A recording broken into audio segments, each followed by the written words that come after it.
This is the Hansho Power Frunk kit. I paid about $350 for it. You can use my code in the description to get $100 something off. It makes it way more affordable and way more reasonable. Now, why would you want a powered frunk? You might be saying, I don't use my frunk that much. And that's probably because it's manual. I use my frunk all the time. Even though it is manual, I can just think about how much more I would use it if it's powered. Opening and closing it from the car or the app makes it so much easier. It's super plug and play. I'm gonna have a timer and I'll tell you how long it really takes to install it. And this is including recording it and explaining everything, so it would probably take you less time. The parts are all very well made. It's waterproof, height adjustable, and it has anti-pinch sensors. Opening the box, you're going to get a thank you note and a way to contact them. You're also going to get these instructions, which are not the best. Up top is the easiest two things. These are going to be the struts. So both of them are exactly the same thing. We're just replacing the old struts, and then we are going to have these two cables are going to plug into the control box. Oh look, I found another crumpled up help letter. We have this piece, which is going to be a part of the latch. This is going to go behind it, and I believe that this is the motor. These are going to be all of the connections inside of here. We also have some zip ties, which is really nice. This is also how we're going to get power. You can see this cable is probably going to hook onto the positive, and there's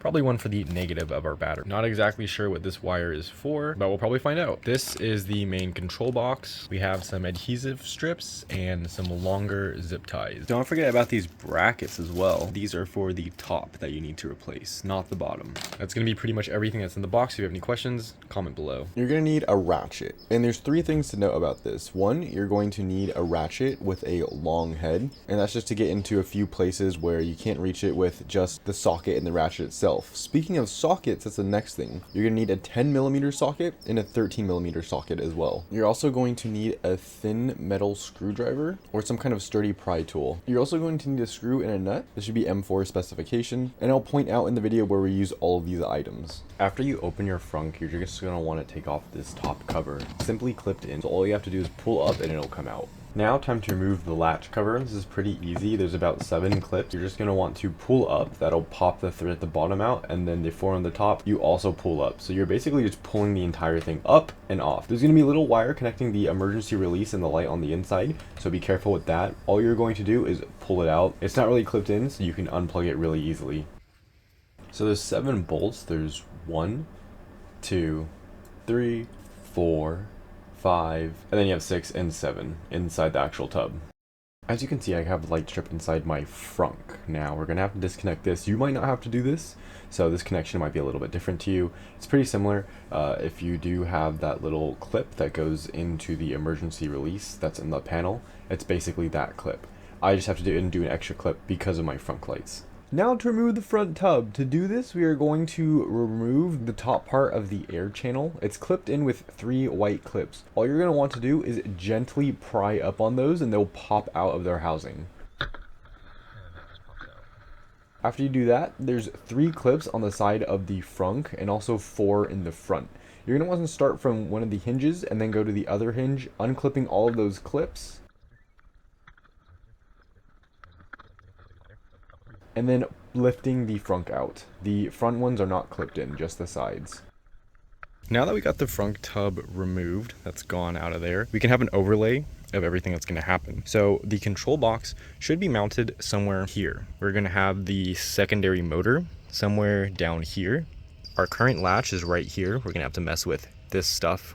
The current motor is right there. We're gonna have to tap into that as well. And then we're just gonna have to find somewhere to ground everything. So that'll be probably like something right there. So I'm coming to the kit and I'm gonna grab these right here. Also going to take our struts out for now. These are a lot heavier and beefier than the ones we currently have on the car that we're about to remove. So there's 2 different ways to mount these brackets.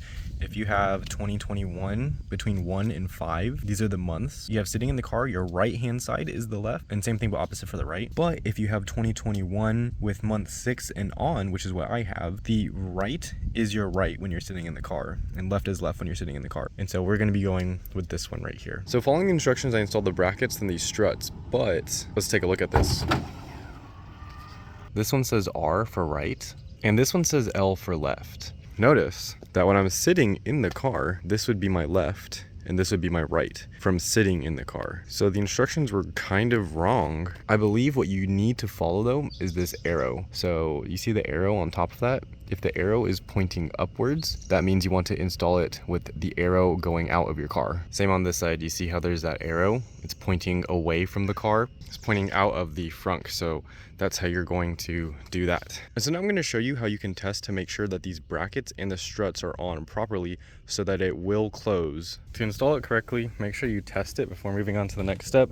Your hood should come down all the way to here. If you check the strut, there should be a little bit of room left because it's not down all the way.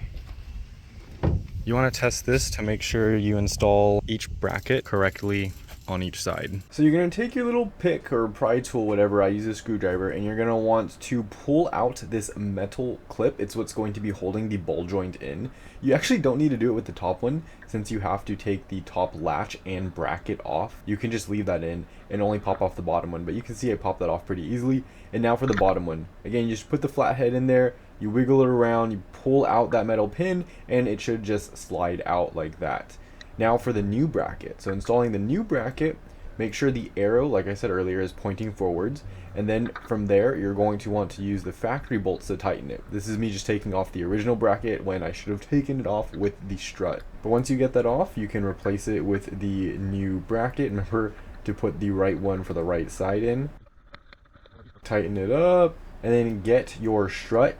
It doesn't matter which side it is because both move up and down. And so you're simply just going to pop those into place. You don't really need to pull out the metal pin on this guy. You just need to pop it in and give it a good wiggle to make sure it doesn't come loose after installation. And then you're just going to repeat for the other side exactly. Now is where you can pause the video, follow all the steps, make sure you test that the frunk still closes basically all the way once you're done installing both sides. Otherwise you might have to switch the brackets. To install the second part of the latch and the motor, we're going to have to unbolt the OEM latch. This is just 2 bolts on each side of the latch. Before you remove that, try to mark around where it currently is so that you can put it back in the right position because there is some play in the slot. Take this part and this part. This part wants to go behind this part, and you can kind of line it up with the little screw holes behind here. And you basically just seat it onto each other. This new plate should go on the back, seats on just like this. So you're gonna take your thicker and you wanna just unclip that spring. From there, there's this black metal tab, and you're gonna wanna put it on here. So this tab from the back should be on here. Once you're done with that, make sure you reload your spring, and it should look like that. So now you have your back tab, and this little latch should be right there. When you install it again, it's just gonna sit like that. Mine is not terribly loose. This is pretty good where it is. But if yours is really loosed, you can unscrew these washers and then retighten it. That'll tighten this cable. And if you can't do that, you can go to this motor end right here. And since it's the same cable, you do the same thing with these washers and try to tighten it that way. So you can either tighten these washers or these washers right here. I'm going to screw in the bolts here, not all the way though. This thing can move up and down. I just want to have it secured to the frame of the car while we work on the rest of this before we have to realign it. And now that we have this installed, we're going to want to test it soon. This is the emergency release cable, and you pull this if there's no power in the car and you need to get the frunk open. And the frunk won't open by itself. Before we test anything, we want to make sure that we can still access the front, because if we latch this and for some reason our mechanism is not working, we won't be able to open the front. You're going to pop this out on the tow hitch. So you would just push in this way like that, slowly pull it out. And there are cables connected to this, so don't pull out too hard. Pull it off like this. You're going to snake your emergency release cable. How do you get down there? Underneath here, you can kind of snake this down right here. There's threads right here for a bolt, but there's no bolt in there. And that is where you're going to want to push that through. And you should be able to snake it out. Get someone with tiny fingers to do this.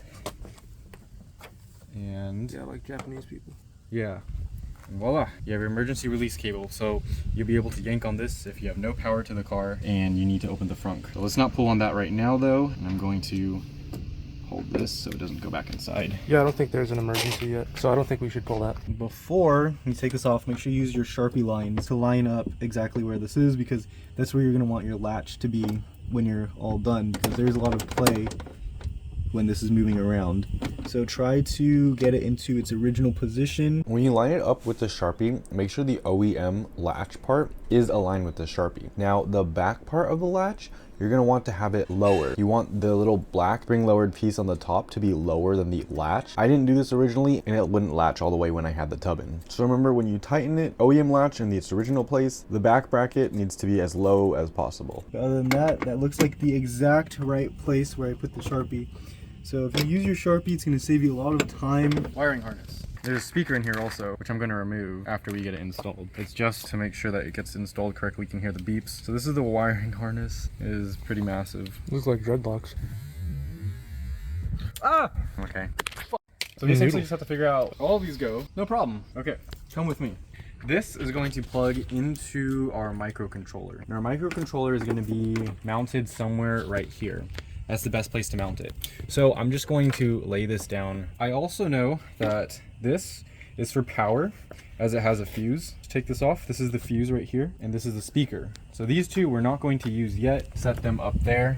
We have D4, D2, and then D3. This is for the speaker actually. So this one is gonna plug into here, but I'm not gonna do that one right now. I'm gonna focus on D4 and D3. And D4 and D3 are for our motors. So these are gonna plug into here. It doesn't matter which one you go to because it's essentially just sending power and the instruction to open up. Doesn't matter which side is which. Take off these ties. You don't have to worry about keeping it neat. At the end, we're just going to zip tie everything. So you're gonna take this. This should go into here and make sure it clicks in. All of these have a small lock and it should snap in so that the connection doesn't come loose. And most of these connections, from what I can see, are keyed, so you can't really plug in anything into the wrong connection. Now is where we get to these. Don't fall. Now is where we get to these. Now is where we get to these wires. Oh, I almost pulled it in. Woo! That could have been bad. Good thing I have this little thing right here. Stay there. This motor is going to mount on this side down here. This is the only connection this is going to go in. Untangle the wire as best as you can. And this one should snap in. This blue right here is for water sealing. Oh, and there's a small click. We're just going to put right here for now. So once you get the actuators down, you get the motor, the new motor down, there's not that many wires left to do. What I'm going to do for neatness is kind of just dangle them all in front of the bumper. Now you're going to take D6. So D6 is going to go into the original motor right here. There's a little clip. All you're going to want to do is pull out and pull down and it'll come right out. You can tell that this is going to be the right one because the plug heads are going to be the same. Now there is a female and a male port on this one. The original cable is going to plug into the female. And then you're going to take this one and you're just going to plug it back to where it was. That way. What are these for again? This motor? So this is the original motor. This motor carries this cable and it's going to be what releases this latch. So this is done. Let's put this wire below all of this.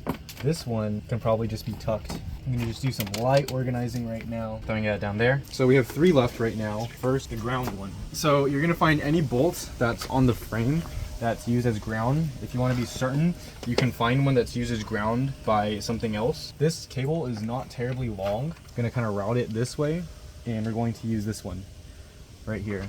So it is a 10 millimeter. So we're not gonna take it out all the way. You just wanna unscrew it enough to where you're able to slide this ground lead into it. I'm gonna do it from the top.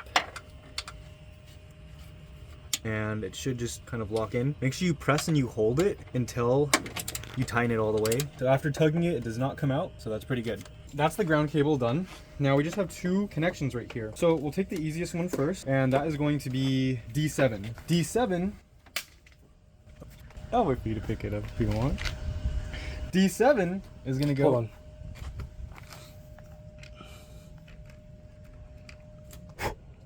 D7.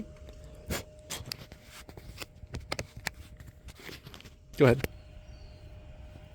D7 is gonna go to this back latch right here, and it's keyed, so there's these strips in the top and the bottom. You're just gonna line them up with these. It only goes in one way, so don't force it in. If it gets the wrong way, turn it around. just like What that. are you connecting that D7 to what? So D7, it looks like it's going to trigger this little black latch mechanism right here. Oh, okay. So that should release that. Now, the next thing that we're going to do is we're going to take this out right here. We want to basically replace it with this and plug it back into here. So again, we're just splitting the connection. Dude, could you imagine like a horde of naked midgets coming towards us? Like right Whoa. across the driveway? Oh, That'd be really scary, but I did it. So you should probably remove this cable before you start doing this. I didn't. So if you can get like a tiny pick, and that's gonna unclick that red lock. And from there, you should be able to just pull her out. It pulls out by the red latch. So whatever pick you have, just gently pull it out like that. So that red latch is gonna be what's locking it in. That's going to the original, which you're going to split with here. So you have again a male and a female. And this female should go in like this. It'll click in and you're just gonna slide that in all the way. And now that should not come out. If you get confused, because there's these two wires and then these wires here, although you might only have one wire because one of these is for my LED lighting. These wires that don't have any labeling on them, they go to this front part. This is what you're gonna worry about. So once this D8 is connected, you're going to want to put it in here with the lock facing towards the car. So you're just gonna slide it in like this, and once it's slid in, you're gonna push that lock in. And that's what's going to latch it. Give her a little tug, shouldn't come out. This should all be flush right here. All this should be flush. And that's pretty much it for that. Let's connect our D2, what's this called? The speaker. So this is keyed, it only goes in one way. We're just going to rest that right there. So now we're gonna connect front part right here, and that has light. You're gonna get the microcontroller to attach this, but only after we've connected the power. So to connect the power, let's connect this into B+. B+ should be going into the fuse. Since you have a lithium ion battery, there's no post where you can just screw it down to. So you're gonna take this positive cap off, and there's these little slits inside of there. That's gonna be where you're gonna wanna put a screw and a nut and washer where you can hold this down. Now, I don't have anything like that. The kit itself doesn't include anything. So we need to make a run to Home Depot. We'll do that later. You can easily take it off once the front tub is back in. So you don't have to worry too much about this step. So right now, I'm just gonna use some electrical tape. You know, as a good engineer I am. Okay, so after routing this as neatly as I can, I'm just going to hook it up to the front. We're just gonna put it like this. Electrical tape it, and it's fine. So it's staying down, we have power, and if we don't, we have our emergency hook. So this only also goes in one way. This top part looks like it's just gonna slide into here, and these teeth are gonna lock it in. Now, let's try it. Make sure, again, you have your emergency pull right here, and we can try closing it. Make sure nothing is in the way of the hood that's gonna close. That's good, that was caught. Make sure nothing is up here. yeah. Go ahead. And we can try it by either the phone app, this button, or inside the car. I'm going to try it with this first. So let's see it. Press this.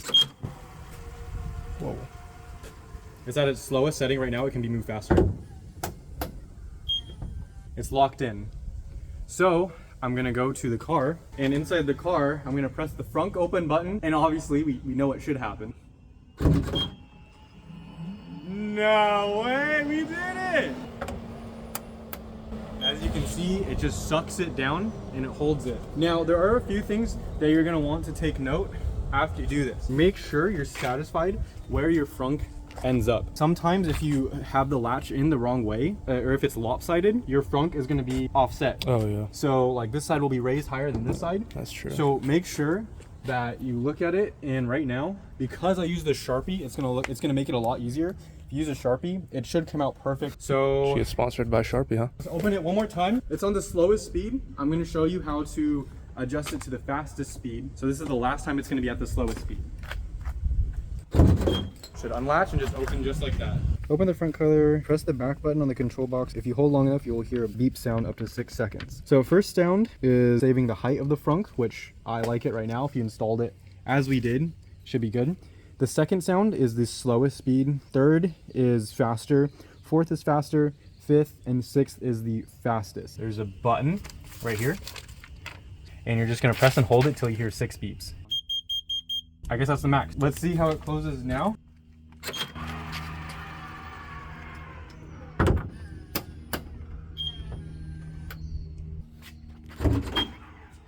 I just threw it up. Yeah.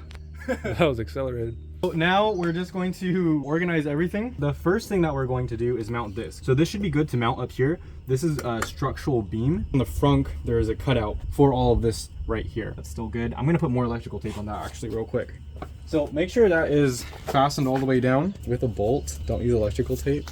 I mean, it works fine. You're right. I'm probably never gonna change this out. Don't use electrical tape. All right. So from that, big zip ties. We're gonna take this adhesive pad also. Okay. I mean, they give us the big zip ties, so we're going to use the big zip ties. We're gonna just have to go underneath the entire crossbeam. Yeah.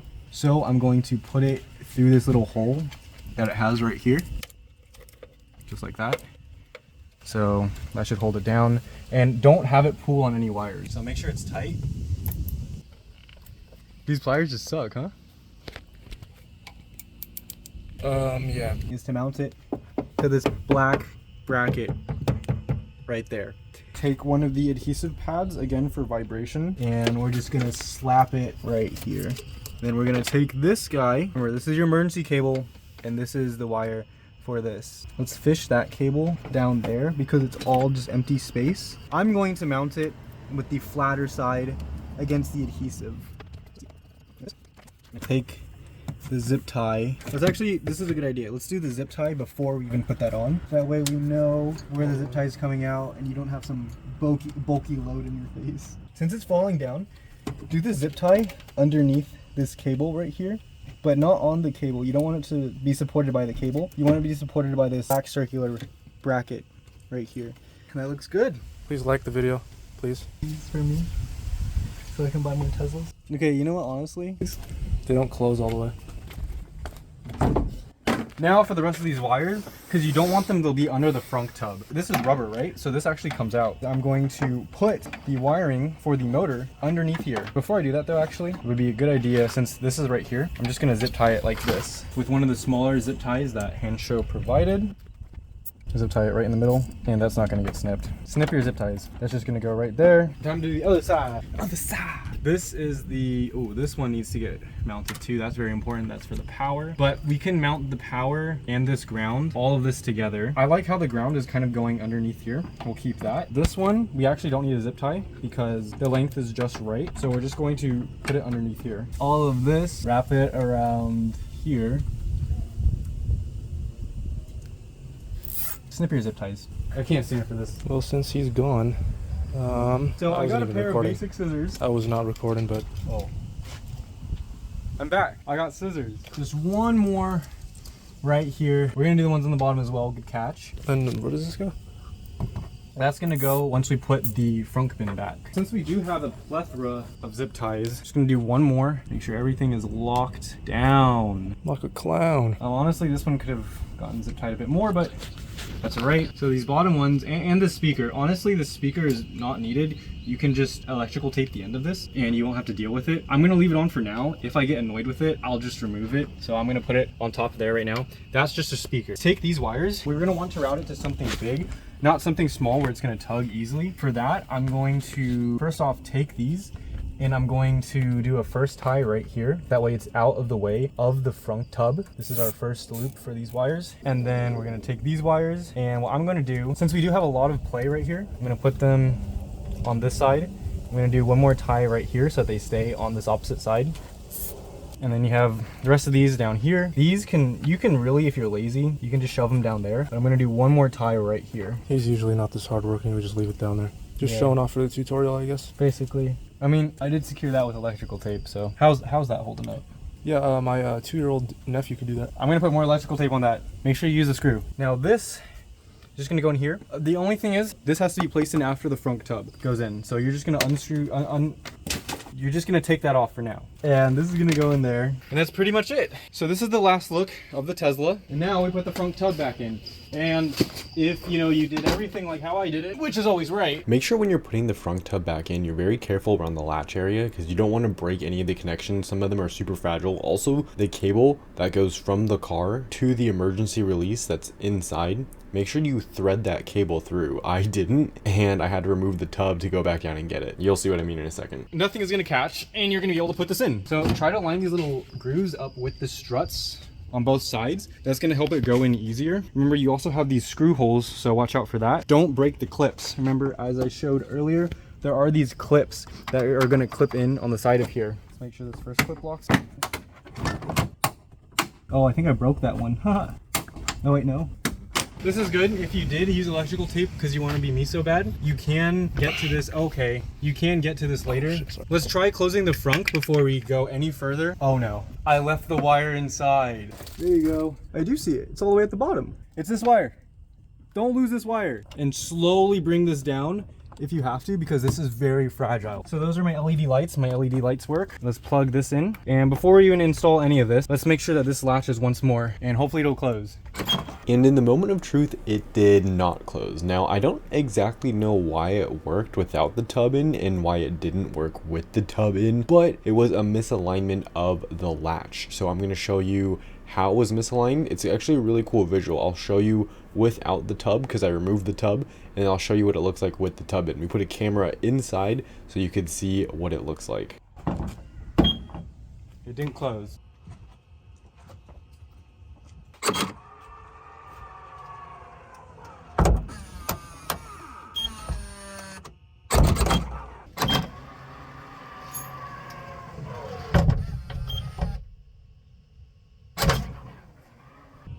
What the fuck?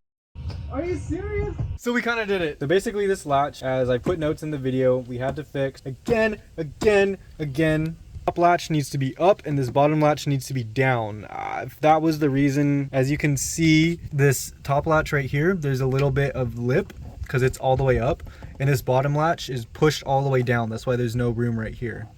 So that was the issue with that. And that is all. It's been days later, I'm editing this, and the powered frunk, I can't stop using it. I love it so much. If you have any questions, as always, leave them in the comments below. If you need help installing, just message me. I'd be happy to help. Time-wise, it took about 5 hours, but that was because of troubleshooting the latch. There's like no instructions anywhere about how to align the latch. So if you're having problems, the main issue will probably be the latch. If I could do this again, and I'll try it again on someone else's car, hopefully in the near future, I could probably get it done in an hour. One last thing, and this could possibly be because I have my lights hooked up to it as well, but the emergency latch on the inside does not release the frunk. It's okay though, because I don't plan on kidnapping anyone, but that's just something to note.